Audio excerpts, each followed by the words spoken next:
Assalamualaikum dan salam Ramadan. Saya Khair Zarif Afindi bawakan anda Buletin UKAS edisi tengah hari 11 Mei 2020. Berita utama.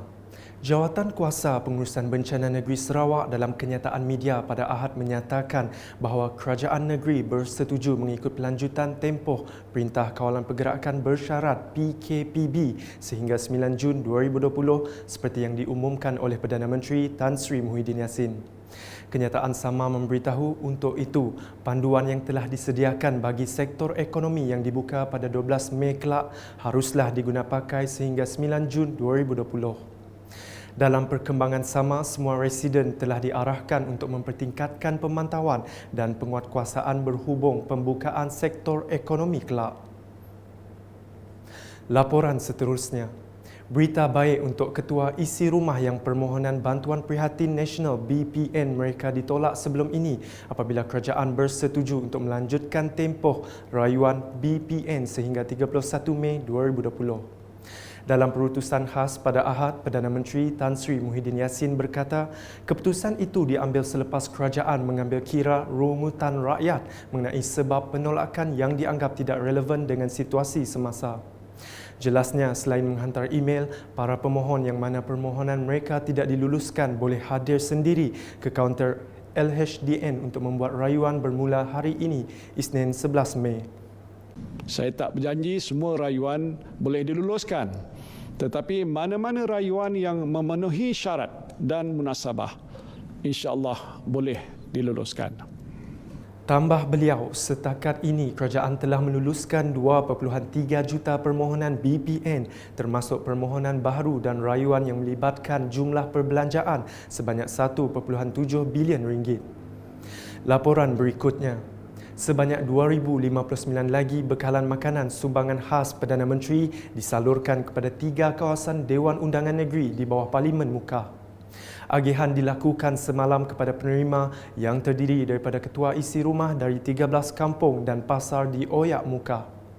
Wali Kota Daerah Dalat dan Mukah, Kadir Jamil ketika ditemu bual UKAS menzahirkan rasa terima kasih kepada Perdana Menteri di atas sumbangan makanan berkenaan. Ini merupakan sumbangan yang ketiga oleh pihak kerajaan Persekutuan dan Negeri untuk penduduk sepanjang PKP kali ini. Turut berterima kasih di atas sumbangan tersebut Ketua Kaum Kampung Kuala Hilir, Oyak Suhi Mazhar. Jadi kita selaku penerima dan penduduk di Kampung Kuala Hilir Oyak, terima kasih dan mengucapkan banyak-banyak terima kasih kerana menerima bantuan. Dan sebelum ini pun kita telah menerima sebanyak tiga kali bersama dengan Christmas, dan itu pun sumbangan daripada pihak kerajaan. Manakala bagi Ketua Kaum Kampung Senau Oyak Muhammad Afandi, sumbangan berkenaan amat bermakna kepada penduduk yang ketika ini berdepan kesukaran ketika Perintah Kawalan Pergerakan PKP. Bagi pihak penduduk kampung, saya mengucapkan banyak terima kasih atas bantuan ini, dan dengan masa PKP ini penduduk memang merasa amat terima kasihlah atas bantuan walaupunnya tidak seberapa nilainya. Maka dengan adanya bantuan ini maka dapatlah membantu sedikit banyak keperluan penduduk kampung. Beralih ke laporan Sumbangsih Raya Gawai 2020. Seramai 10,500 petugas barisan hadapan daripada 23 agensi akan menerima Sumbangsih Raya Gawai 2020 sebagai penghargaan mencurah bakti dalam berdepan pandemik COVID-19.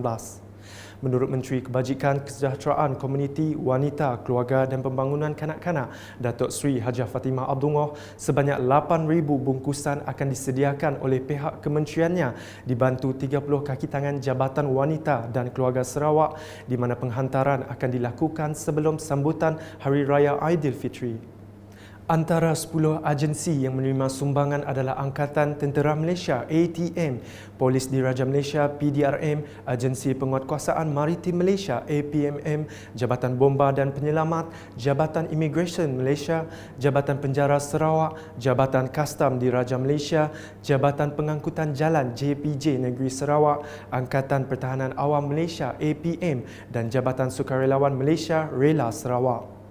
Berikut pula 13 agensi tambahan yang turut menerima sumbangan iaitu Jabatan Kebajikan Masyarakat Sarawak JKMS, Pasukan Gerakan AM PGA, Pihak Berkuasa Tempatan PBT, Kementerian Kesihatan Sarawak, Jabatan Kesihatan, Pusat Kuarantin, Pusat Saringan, Pusat Gelandangan, Jawatan Kuasa Bencana Bahagian, Kementerian Perdagangan Dalam Negeri dan Hal Ehwal Pengguna, para media, radio, televisyen Malaysia RTM dan Unit Keselamatan Negeri. Laporan diteruskan lagi dengan ketibaan para pelajar di Serian dengan seramai 26 penuntut institusi pengajian tinggi IPT dari luar negeri selamat tiba di Dewan Masyarakat Serian petang semalam. Jawatan Kuasa Pengurusan Bencana Bahagian Serian yang dibantu oleh IPD Serian, APM Serian dan Majlis Daerah Serian telah membantu menyambut ketibaan pelajar terbabit. Sebelum dibenarkan balik ke destinasi masing-masing, semua pelajar diwajibkan melakukan pemeriksaan suhu badan dan menyerahkan butiran diri. Semua pelajar juga dikehendaki kuarantin diri selama 14 hari di rumah dan mereka perlu menghadirkan diri ke Pusat Saringan COVID-19 ILKKM Serian pada 16 Mei 2020 untuk pengambilan sampel. Mengakhiri buletin dengan perkongsian video terbitan Jabatan Perangkaan Malaysia mengenai norma baharu bekerja bagi mencegah penularan wabak COVID-19.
Sekian bersama saya, Kerzarif Afindi dan kru penerbitan.